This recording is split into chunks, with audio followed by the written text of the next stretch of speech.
The views and opinions expressed in this podcast do not necessarily reflect those of Into the Pit or the Vibes Broadcast Network. This show is intended for mature audiences. Please welcome your host, Coyote Knight. Well, welcome back to another episode of Into the Pit. We have Steve Shippy here with us, and he is on a show called Haunted in the Heartland, which has just started on the Travel Channel. How you doing, Steve? Good. How you doing, man? I'm doing wonderful. Enjoying the day. Beautiful weather here in Texas. What's it like up there in Michigan? Cold. Cold? Cold, snowy, ever changing. I think 2 days ago it was like 50 degrees, and I think it's like 35 now. We're supposed to get like a half a foot of snow. Oh, wonderful. Yeah, we were in our shorts yesterday. This morning I had turned the heater on. I think tonight we're supposed to be in the 30s. So yeah, wonderful weather we're having. What city are you in? I'm just north of Austin. Austin, okay. Yeah, so if you don't like the weather in Texas, just wait 5 minutes. That's what we say here too, for sure.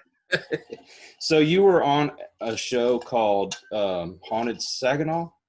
Yeah, well, it's a documentary film series that I produce and direct myself. So we've got 10 films available right now. In fact, I'm in the middle of shooting our 11th investigation. So if I seem a little spacey, it's because we slept like 2 hours. So it's all available on Amazon Prime. They can search my name, Steve Shippy, or Haunted Saginaw. And Saginaw, Michigan is a really interesting town, man. And we have some pretty notorious hauntings, a lot of activity here. So it's like an abundance of cases that we have to kind of sift through constantly. So Wolverines or Spartans? Well, I'm not a huge football fan necessarily, but I would have to say, I'd have to say U of M, Wolverines. Yes. Okay, now we can keep talking. No, but seriously, how did you get hooked up with the Travel Channel? Well, interesting enough, kind of going back to the Haunted Saginaw film series. So, we've been doing that for a decade. And, we do a pretty huge premiere here in Saginaw. We got 4,000 people every year that attend our red carpet premiere. So it's made a lot of buzz regionally. But then once Amazon Prime picked us up and we were able to get on that platform, it can be seen worldwide and caught a lot of attention that way. And then we started getting contacted by production companies, something I really didn't expect to happen. And a lot of people wanted to offer us a show. And at one point, a gentleman reached out to me from LA and said that a network had interest in what we were doing and that network was Travel Channel. Well, to me, Travel Channel is kind of the premier network for that type of content. Always been a fan of it, so I was interested off the bat. And then to me, the main thing was, it was basically said to me that, hey, we really appreciate your style, what you do as a documentary filmmaker / investigator. We don't want to really change anything you're doing, but just give you the ability to kind of broaden your scope and not just be in your hometown, but be able to kind of do the Midwest or the Heartland region as a whole. So it made sense to us. Okay. But did you all get to come to Texas, or are you going to get to come to Texas? Well, we haven't yet, but I'd love to. Definitely. I love Texas. I've been going to San Antonio, Austin, Dallas, pretty much multiple cities in Texas for a long time touring because I do music and whatnot. So spend a lot of time in Texas, and it's all about the barbecue there, of course. Oh, heck yeah. So you play music too, huh? Yeah. So what's the name of your group? It goes by Prozac. Prozac, okay. Prozac, yeah. So, Strange Music is the record label I'm signed to. So hence the name, The Real Prozac on Instagram. Yeah. I kind of wondered. Yeah, you're kind of like, what is going on here? Sponsored by Prozac. No.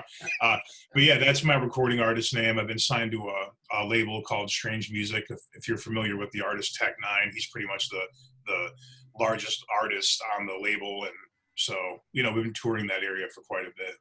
About the newest groups that I know is Rob Zombie and Godsmack. So other than that, I probably don't. For sure. Yeah, different kind of genre, definitely. Yeah, sorry. I see you rocking the Kiss shirt, so you're a rock fan, obviously. Oh, yeah. Yeah, I'm a huge metal fan myself, actually. Yeah, the 50s, 60s, 70s. The 70s was kind of like my childhood years. And, of course, Black Sabbath. Oh, yeah. Black Sabbath, Kiss, Ted Nugent, you know, all those great groups. And of course, you know, the 80s came along and it kind of, I don't know how to explain it, kind of teeter-tottered around there. Some of it was good. Weird, yeah. But anyway, getting back to your paranormal stuff, how did you actually get started doing that? Well, the house I grew up in when I was younger had a lot of activity. I was very young at that time, so that, you know, definitely led me into the journey of the paranormal. You know, you can't unsee or unexperience that type of stuff. And once you're aware of it and know that it's real, and, you know, leaves you with more questions than answers, basically. So that kind of really began the journey. And as far as investigating, you know, amateur wise, I started around 14 and a half, 15 years old, you know, simple, simple stuff like putting a cassette recorder, tape recorder in the cemetery at night, going back to listen for EVPs, that type of thing. But, you know, didn't really start professionally doing it on a bigger scale till probably my early 20s. And so we were doing a lot of cases. And then as my music career got bigger, some friends of mine were saying, well, you know, what about your fans? I mean, do you think they would be interested in this side of you? You know, what you do, you know, maybe you should document it or just create a little documentary about what you're doing with this. So we, you know, we thought about it and we're like, okay, well, it could be interesting, something to consider. So we did. And the first documentary was called Haunting on Hamilton Street, which is about an old saloon here in Old Town Saginaw. Mm-hmm. So we did that. And then we went to premiere it. And then the only theater that had availability was a 2,000 capacity theater, you know, 2,000 seats. So, you know, we were kind of like, well, it's only 40,000 people in the city of Saginaw. Maybe this is out of our league. And don't ask me why we did it, but we decided not only were we going to rent that Temple theater, but we were going to rent it out for 2 nights, 4,000 seats, and that somehow we were we were going to draw that many people, and we did. Actually, we sold it out seat per seat, and so there was a demand to see more of our investigations, and we did another and another all the way, you know, through a decade and counting. So, Wow. Now, when it comes to the paranormal and your music, I mean, how do you want people to know you?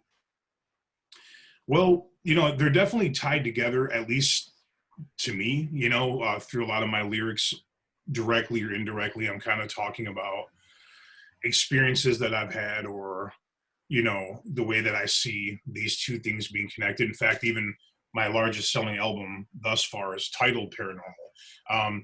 But I guess at the end of the day, you know, to be simple about it, I'm just a guy that had a lot of experiences. I'm a believer in the paranormal. I respect it. And this is just what I do, you know, for lack of a better word. I've kind of been immersed in, you know, this culture since the beginning. So I'm just here to find the answers. I don't think by any means, you know, I have all the answers. I'm not, you know, one of those type of people. Nobody knows everything there is to know about something that can't be explained. So we're always learning, right? Sure. Definitely can't get to the point where you really feel that you have all the answers. Always got to be searching. But for me at this point, I think in my career, it's about helping people more than it's about just catching evidence. You know, when I was younger, that was kind of the thrill, was got to catch the evidence, you know. But now it's more about, you know, helping people, listening to their stories, trying to see the different patterns. And really what's unique about Haunting in the Heartland is trying to figure out what's causing the hauntings, because a lot of these hauntings are community based, which is really interesting, you know, not just one home or one property. Yeah, the problem is nowadays so many people are so engulfed in finding the fame, they forget the whole reason that most of us get into the paranormal, which is to help people. Right. And you know, yeah, it's great. I love finding evidence. I mean, who doesn't? But you'd like to give people some peace of mind, and you know, because maybe it's a loved one, or you know, there's somebody that they feel like they need help passing on to the next level, you know. So I get where you're coming from. This community, and I call it a family because I feel like it's a family, but there's so many that, gosh, they're not only looking for fame, but then they think, oh, well, I've been doing this for, 10 years. I've been doing this for 20 years. Now I'm an expert. Well, I'm sorry. I'm like you. You're not an expert. There's always something new to learn and also new experiments and investigation. So what's kind of something that you've kind of made your own as far as investigating? Well, I really appreciate the way that you just, wait a minute. That cup right there. Was that Whataburger? What a burger. Better Bro, believe it. I'm so jealous right now. We don't got those. Just Yeah, saying. that's why I couldn't move away from Texas, man. All right. Yeah. Now But, you come to Austin, I'll take you. let's do it. 6th Street, right? Actually take you here, the one in Cedar Park. I got the hookup and get you free tea, man. Sweet tea. There you go.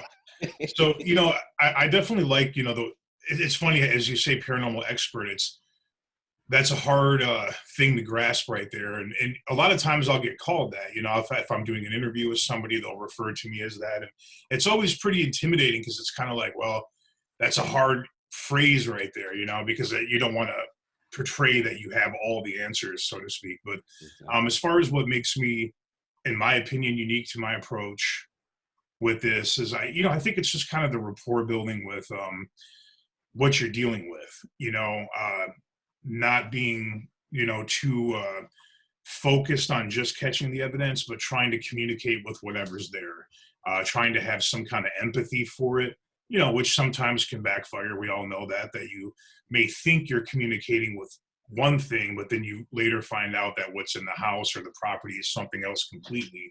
But I just think that dialogue is my strong point, both with the living and the dead, if that makes sense, really understanding what the family's going through, because I've been through it, being patient with them at the same time when you need to, kind of being a little bit stern to say, okay, listen, something, you guys got to make some changes here, or if you want this to subside, these are steps that you have to take, really coming at it from a multi-angle investigative approach, that's kind of my strong point, I think. Yeah, I've always had this philosophy because I've been a supervisor for years and years that in order to be a good leader, you also have to be a good follower. And with that, if somebody has an idea that seems plausible, why not try it? Don't go out with that idea of, oh, well, I'm Mr. Perfect. I know exactly what I'm doing. That's not how this community works. And I attribute like ghost hunters and shows like that have, given us something to think about. Oh, look, there's equipment that I didn't know that there's out there, or I've never thought about doing it this way. And it helps a lot.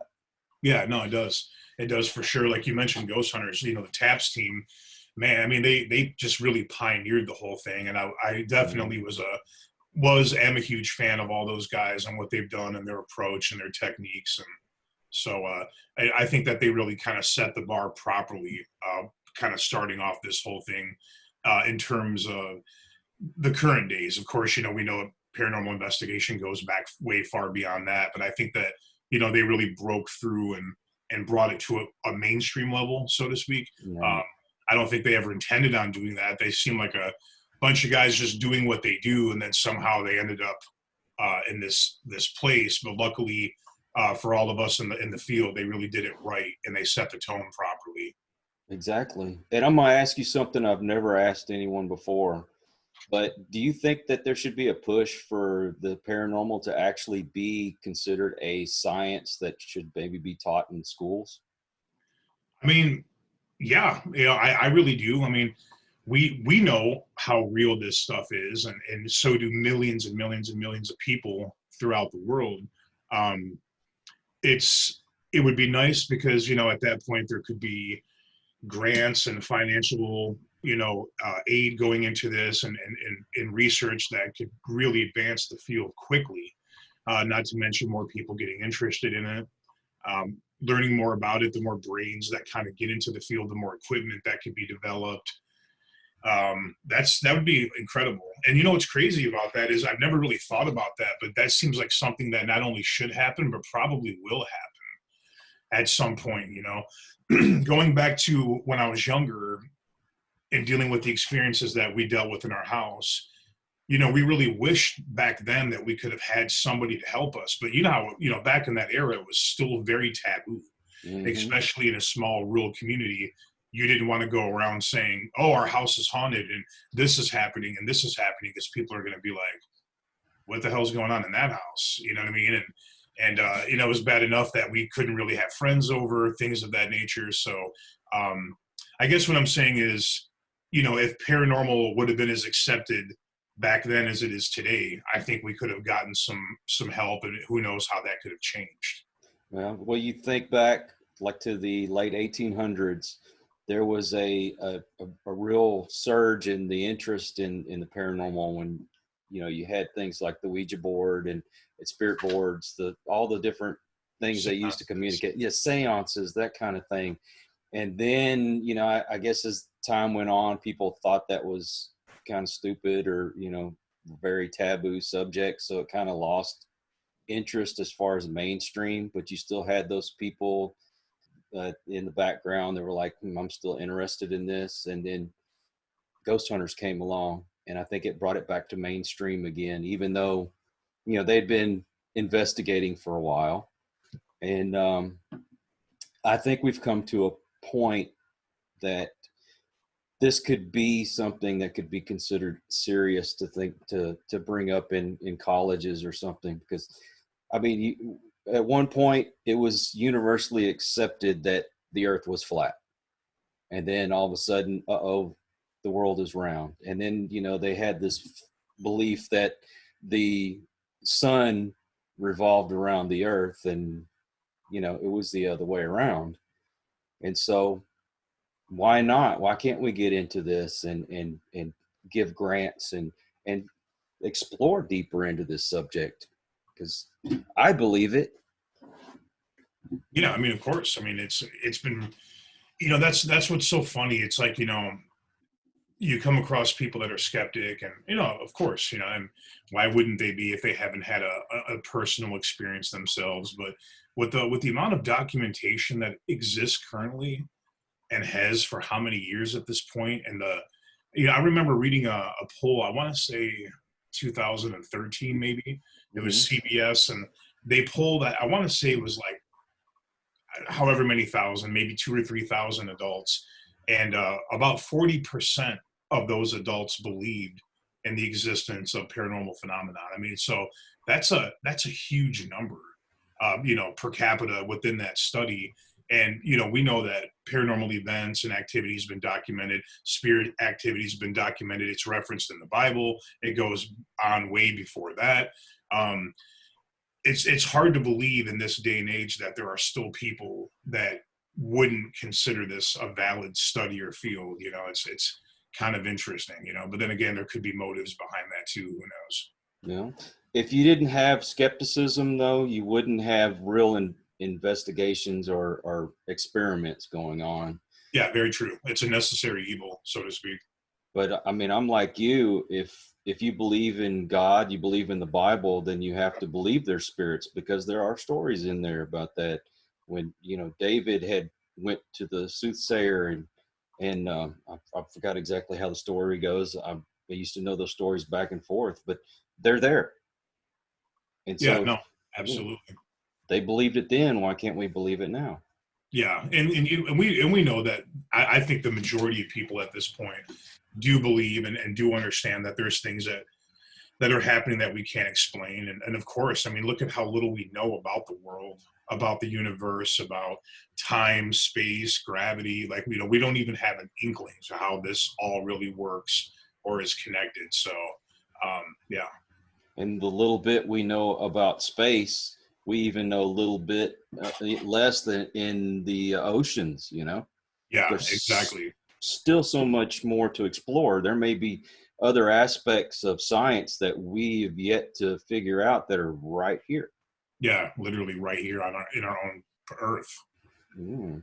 So, Travel Channel, I think that they are, I think they're awesome because they have given a platform for this that was kind of going away. I mean, it used to be Sci-Fi Channel, Yep. and now I think with Travel Channel, it's even taken more seriously. What's your belief on that? No, I agree with that. You know, a lot of a lot of interviews I do when I'm talking to people, they, you know, in fact, the other day I was doing a radio interview and somebody had said to me, "Well, how do you feel about, you know, Travel Channel having so many paranormal shows? You know, is that a bad thing? Is that a good thing for the field?" And you know, I mean, and I think they made the remark, "Well, of course you know you won't say otherwise because you're signed to the network, I'm sure, but let's hear your answer." And I'm like, "Well, I don't see how it's a bad thing. I mean, if you're first, I mean, if you're a fan of the paranormal space as a show, of course, then that's a great thing. But if you're interested in the field itself, in paranormal investigation, the more people that are doing it, the more methods that are tried and trial and error, the more evidence that's collected. It's just furthering the field.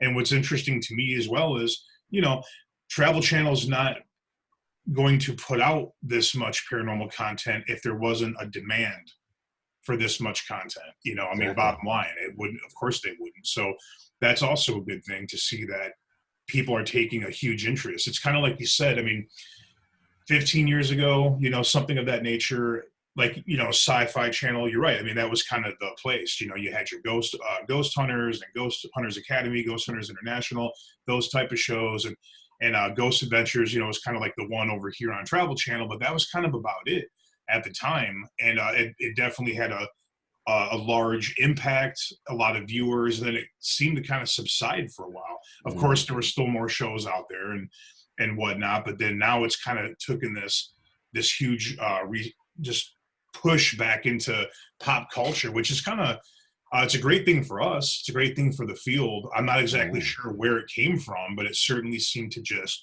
come back even bigger than it did the first time. And I believe that it's because more and more people are experiencing this stuff.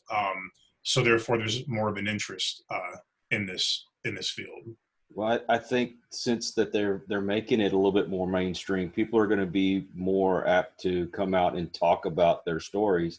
I think Right. they've been there all along, but people are too scared to come out and say, "Oh my gosh, I had this encounter with a spirit or a ghost or whatever," and so now you've made it easier for people to come out and say, "Okay, I can talk about this now."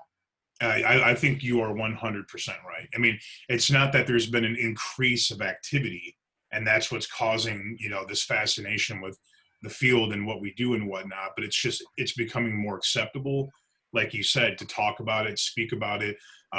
You can post on social media if you're living in a home that's haunted and can actually talk to people and say, hey, you know, how many times I'm sure do you see, you know, people online that are like, caught this on my home video surveillance camera, or you know, put a put a digital recorder out last night and you know, listen to what I found or what I heard, or here's what I'm experiencing. And you know, people are talking, hey, you know, wow, what do you think it is? You should try this and you should try that, and people are sharing theories and all that. Imagine what that would have been like 50, 60 years ago. Oh, You exactly. know, you'd have been ostracized. You know what I'm saying? People would be like, okay, we're not coming to your house anymore.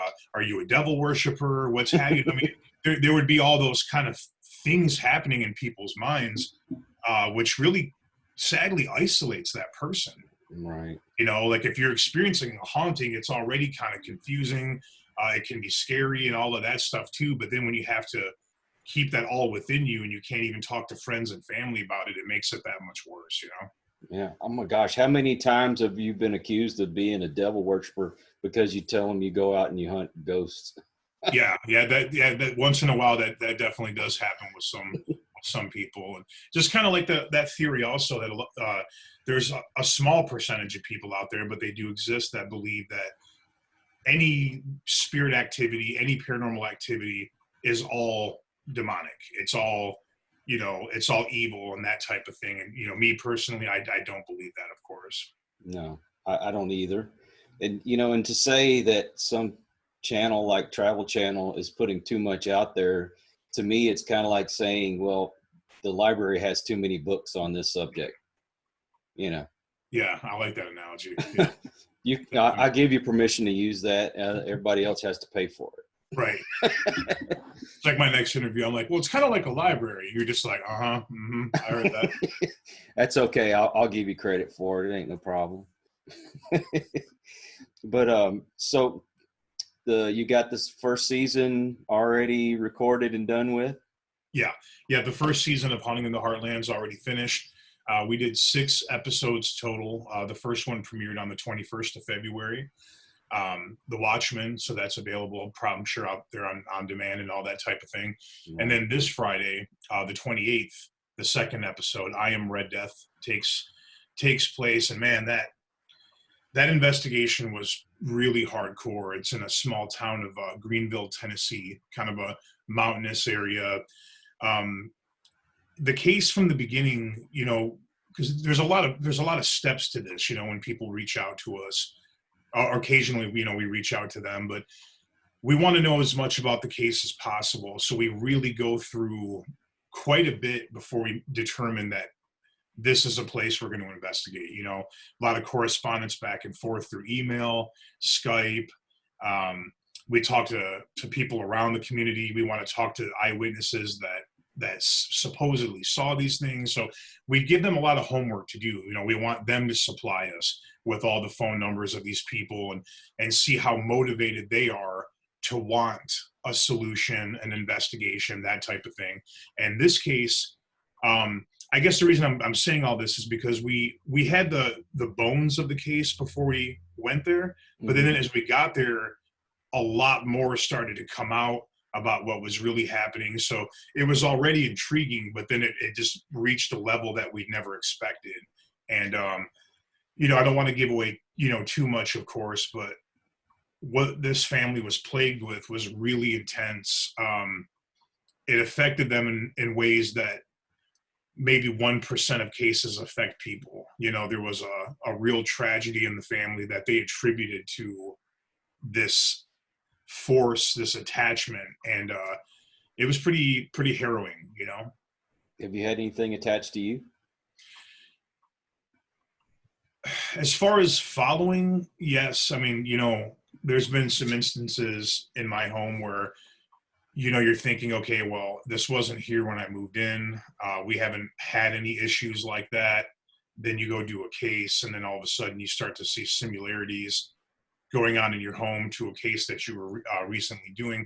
But it's kind of interesting too, because I don't know why this is, but it seems like sometimes when something kind of does follow you from a case for a while, it doesn't stay, which is kind of interesting. It's like, you don't know, does it just kind of attach to you for a little while and then just kind of go back to where it was? Or, I'm not really sure how that works, but yeah, I do feel like I've had some residue, from working on certain cases. Then you got to kind of call upon some, friends of yours in the field to come over and see if they can kind of take care of it for you, Oh yeah. When we lived in LaPorte, which is just outside of Houston, we had stuff that would come through, but it would never stay. But it was constant activity. It was always something different. I've only had one thing attached to me that I actually had to have removed. Other than that, everything's been kind of, a little bit of activity here and there, stuff getting moved around, or, shadows and things like that. And of course, me, the skeptic in me, I'm always like, okay, did you see that? Because I just saw something move across, and I don't know if it was me or if it was my eyes adjusting from being into the light to the dark.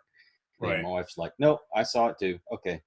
But, everybody has their favorite part of doing investigations. And as far as me, I love the history of wherever we're going to. When you find the history, because that's was my favorite subject and still is to this day. And, everybody, somebody likes to get out the EVPs and do EVP sessions. And some people like the camera part of it. And think, what's your favorite part? Well, that's a difficult one for me because, not only do I do the investigations, but I'm also a filmmaker, so I definitely have a passion for capturing the story through camera, the interviews and all of that. That's kind of a whole different world of its own. But I would say in a sense, I guess you could say the history of it as well, but trying to solve what's causing the haunting, if that makes sense. One case I worked on, which is actually connected to the first episode that I did with Haunting in the Heartland, the Watchmen episode. It's about a small town of Merrill, Michigan, a very, very tiny town. It only has a population of just over 700 people. And with that episode, we largely focused on the old general store of Iva, Michigan, a ghost town, now Merrill, that has a lot of activity. But we loosely touched on the story about the Pomeranian farmhouse. And it's a lot to go into, but basically, and I was literally just talking about this last night on the way back from the investigation that we're currently doing.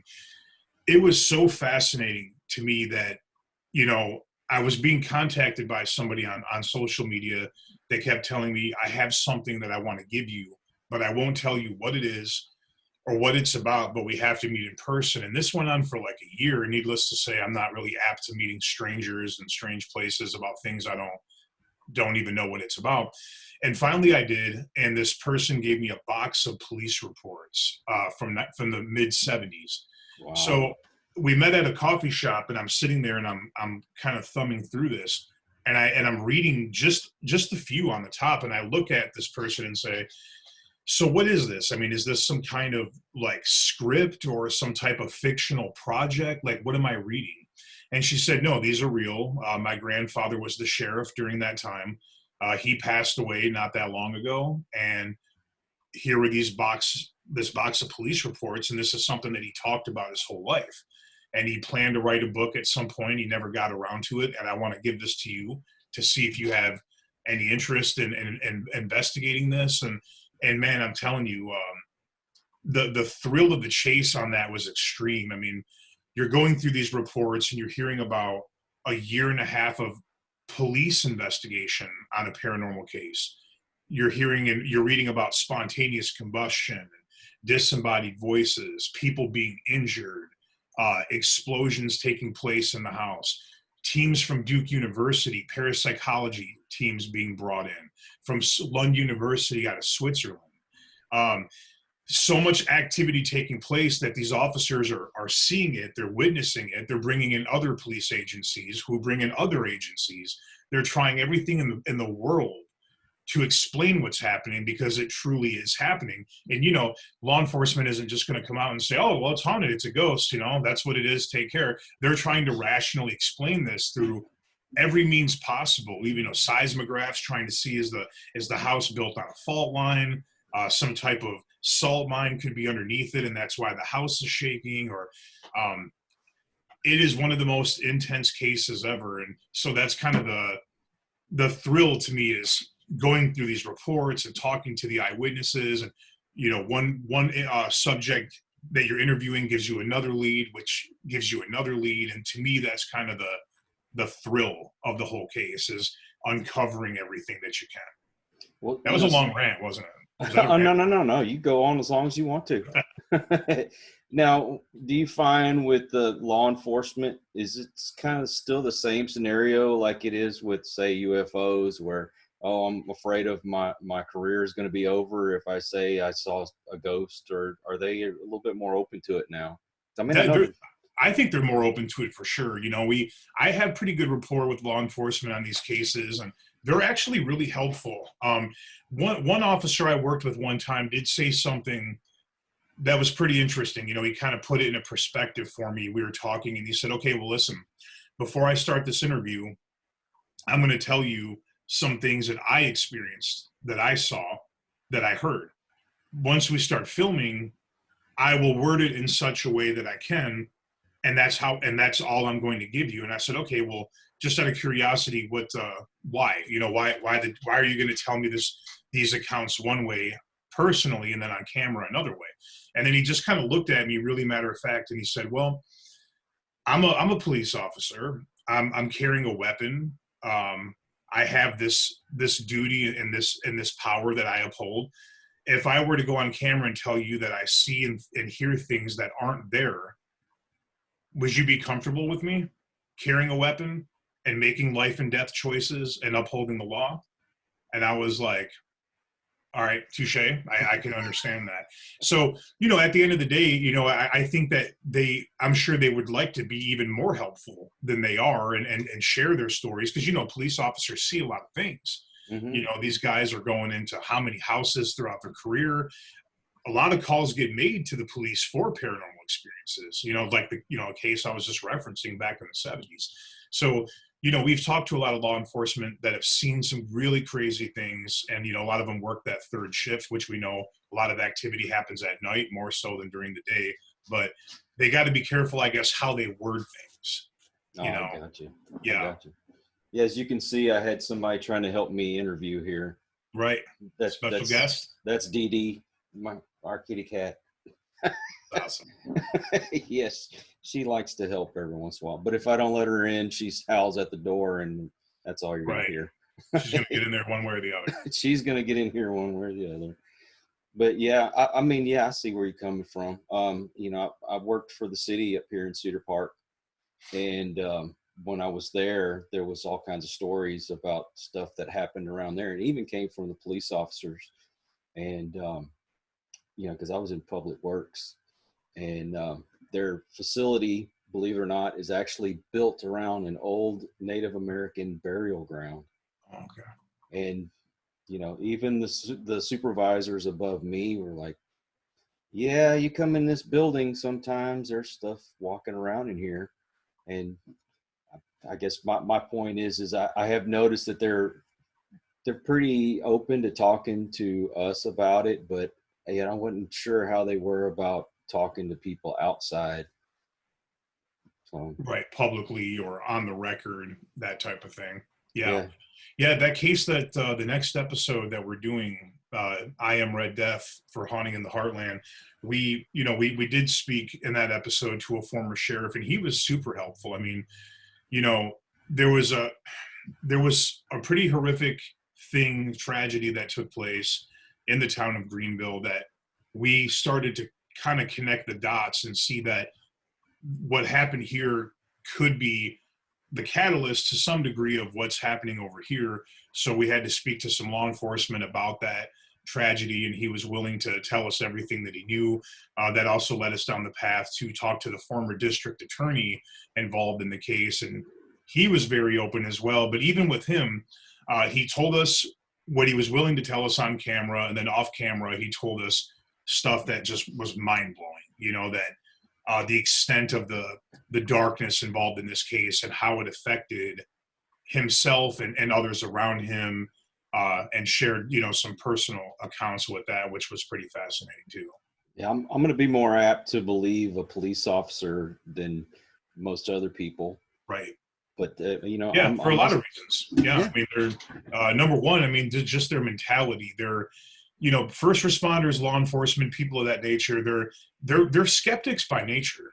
You know, I mean, they're very fact based, you know, evidence based people. So when they start telling you these things, I do believe that there is some more credibility to them just because of how they process what they observe and what they experience.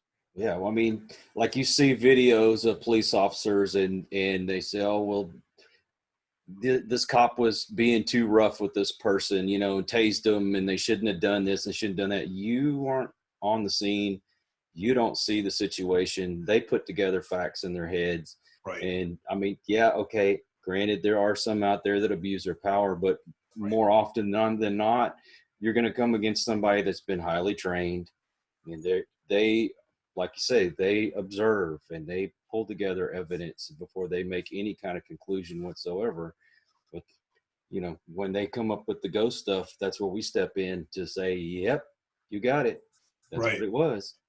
Yeah, 100%. Yeah, and it is pretty amazing. You know, I guess kind of wrapping up that thought is you do see more law enforcement getting involved to some degree, you know, whether it be in documentaries or on these television shows about investigation of the paranormal. I do see an increase. You know, I think that there, as paranormal is getting more accepted, that just kind of is universal. So now people that once wouldn't talk about it or shied away from the subject are now kind of like, okay, well, you know, I think we kind of are all in agreement now that we're accepting that this is real. We know that. We're not afraid to say it. So they start to chime in a little bit more.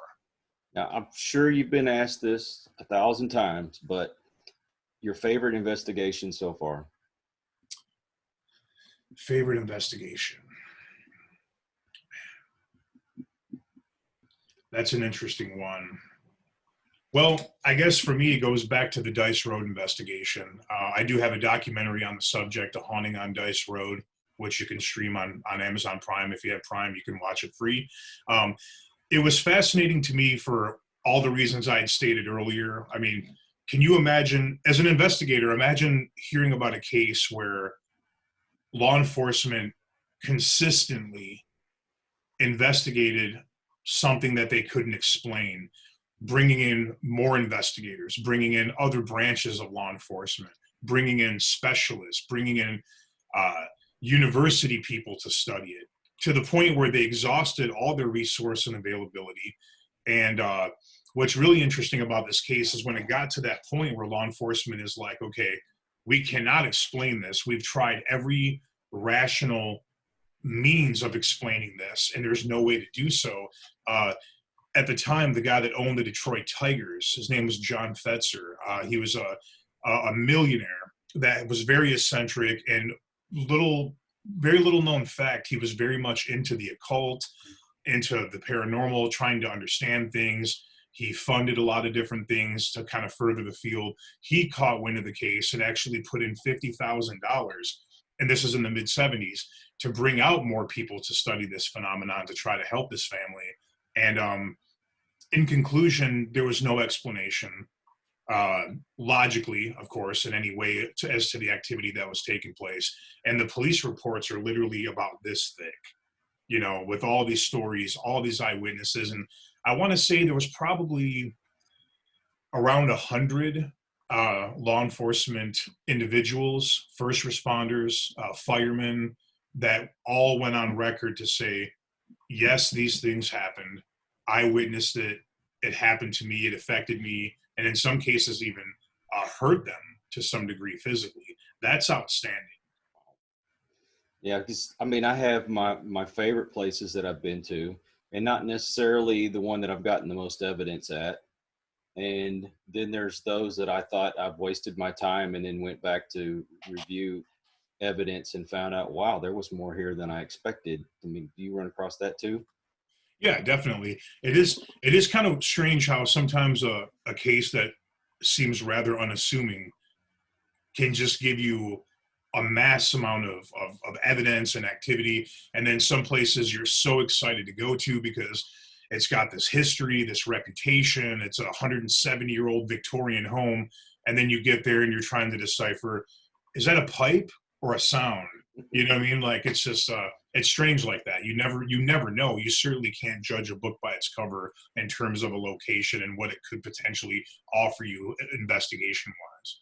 Yeah, we went to Yorktown Hospital, which is probably my favorite place to go just because of the history of it.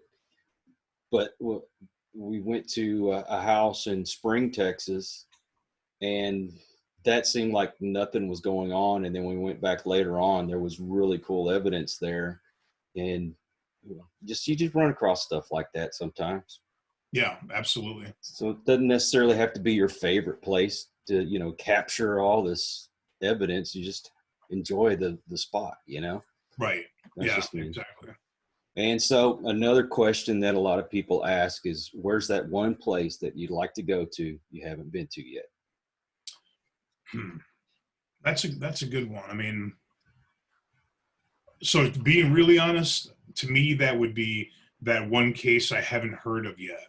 I really enjoy finding community-based hauntings, rural. I mean, that's really, the catalyst for Haunting in the Heartland is that's kind of really my what I enjoy doing is getting a case that's never been investigated before, learning new tales of folklore, trying to figure out, okay, what's fact, what's fiction, what's the cause of this, how is it affecting people, and documenting that and telling that story by the people who are really living it.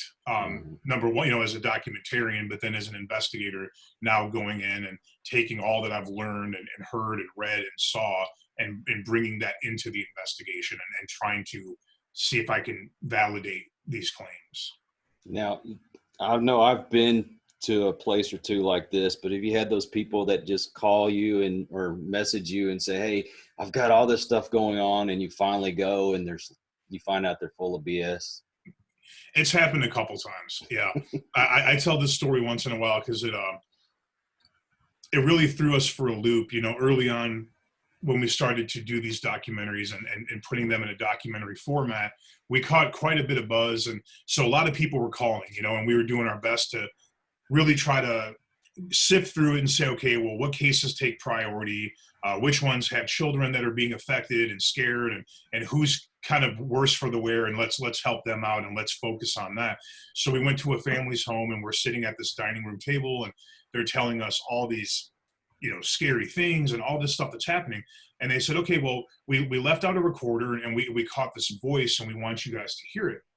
And they put it on the table and you could hear that they hit record, and about 5 seconds go by and you hear this very human voice right in the recorder say, get out, really loud. And then it just stops. And so I look at them and I say, okay, well, that recording is about 7 seconds long. I mean, oh, no, that was just that part of it. And I was like, okay, but you're playing it off the recorder. So, I mean, that's where it stopped. That's where it started. That's where it stopped. Mm-hmm. And then one of the children walks in and they look at the parents, and I think it was the mom, and they said, yeah, Mom, that's when you had me yell, get out, and sound really mean. That was fun. And we're just kind of like, so now we're all sitting at the table and we're trying to save face for them because, we're kind of embarrassed for them. And we, their kids are there and we're all like, okay, well, thank you so much for telling us your story. And we'll consider all this stuff. And if we can't get to it, maybe we'll give you some advice of how you can kind of deal with this haunting on your own, and don't call us, we'll call you, kind of thing. We just kind of were stunned by that because we were just like, wow, that's it's pretty wild. We've actually gone to investigations where people are disappointed because we don't have a filming crew with us. Right. Yeah. I guess I never thought about that, but the way it is today, they're kind of like, so where's the cameras? Where's the TV at? You're just kind of like, we're here to investigate the paranormal. That's what you want us to do, right? Yeah, I guess I never thought about that, but that seems like as this becomes more popular, there would be some, people that are looking more for, I want to get on the camera versus, hey guys, help me figure out what's happening here and give me some answers. Well, if it happens to me one day where I get on camera, great. If it doesn't, I haven't lost anything because I'm doing what I enjoy. Right. Yeah, exactly. So, yeah, you feel free to not discuss this if you don't want to, and I'm not calling out any names or any shows or anything like that, but do you feel like there's shows that are out there that are just kind of faking stuff just to be on television?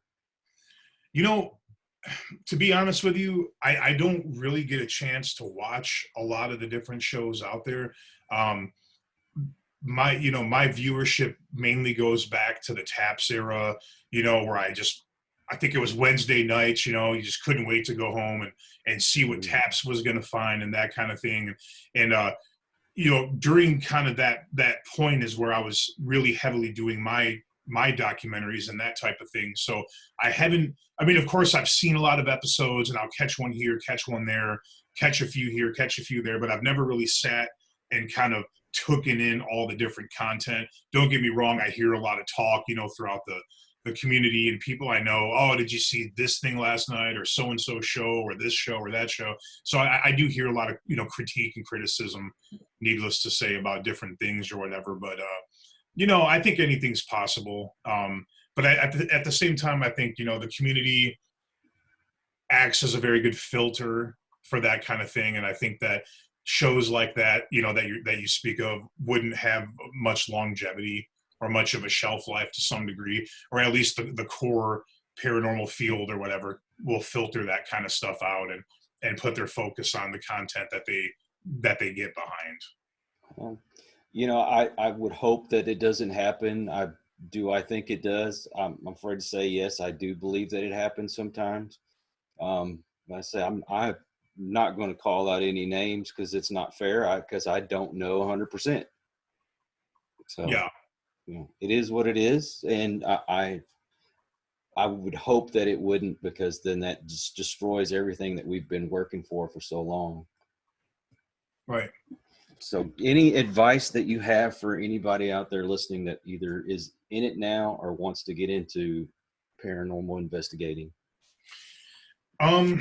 Well, keeping it simple, and I always say simple just because, it's easy to go on a rant, or for me especially, but I would say, kind of like you just said, regardless if you're on television, camera, documentary, whatever, if you get into this because you love it, enjoy what you're doing, take pride in what you're doing.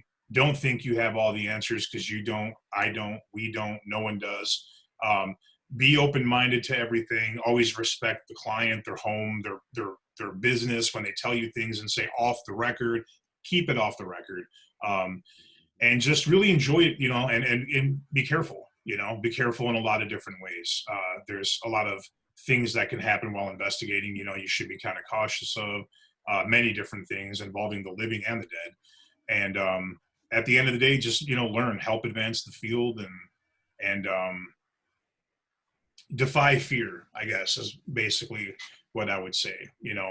Don't be fearful of things. Try to understand it. And that would be my advice. Having PTSD, I picked a really weird hobby because you get in there and you're so tensed up and you're waiting for that evidence to happen, and all of a sudden something falls behind you, and that's what scares me. Right. Just white knuckled the whole time. And yeah. I mean, if a spirit came out and started talking to me, I would be more curious. But if you drop something on the floor and I hear it, then I'm screaming like a little girl. Right. No, I understand. I hear you on that. Man, we could sit here and we could talk for hours. I love what you have to say, and I really hope that y'all become very successful and we see a season 2. For sure. So what time on Travel Channel can people see you? 10 p.m. Eastern and 9 p.m. Central on Fridays. Episode 2, I Am Red Death, premieres the 28th of February. So coming up very soon this Friday. I'm looking forward to it. Yeah. I unfortunately had something else that came up Friday, and I wasn't able to stay and watch it, but it is on the DVR, so I'm gonna watch it as soon as I get free time. For sure. Thanks, man. Yeah, it was great talking to you too, man. I really enjoyed speaking with you, and if you ever want to have me back for anytime, any reason, I'd love to be back. Oh, definitely. We have several shows on our network. And so I might have somebody else that would like to talk to you if I can pass on your email to them. Sure, absolutely. Cool. And tell Karen, thank you for introducing us, and I appreciate that. Yeah, and I will. Karen's my new contact at Travel Channel now. She's awesome. Yeah, she really is. She's very awesome. And if there's anybody that you're trying to speak with or have it on as a guest, she'll go out of her way to make that happen. Definitely. Exactly. And if anybody wants to contact you, how can they go about doing so? Well, the best way to contact me would be Steve at Haunted Saginaw, SAGINAW.com, or just contact me on Facebook, social media. If you're trying to find out more about the show on social media, just, hashtag Haunting in the Heartland. You can find us on all the different platforms and all of that good stuff. Well, awesome. Well, I look forward to talking to you again in the future. I have your contact, and I will get back with you. All right. When I'm in Austin, Whataburger. When I'm in Austin. That's right. I'll take you to the best one in this area, and I promise you, they will hook you up with free tea, because I'm like this I'm buddy with them up there. For sure. Let's do it. They have an app that every 5 visits you get like a freebie. Okay. My phone's full of them, so I live there. Frequent flyer miles. Pretty much. Well, thank you again, Steve, and look forward to catching the show this week. All right. Thank you so much. All right. Take care, bud. All right. You too.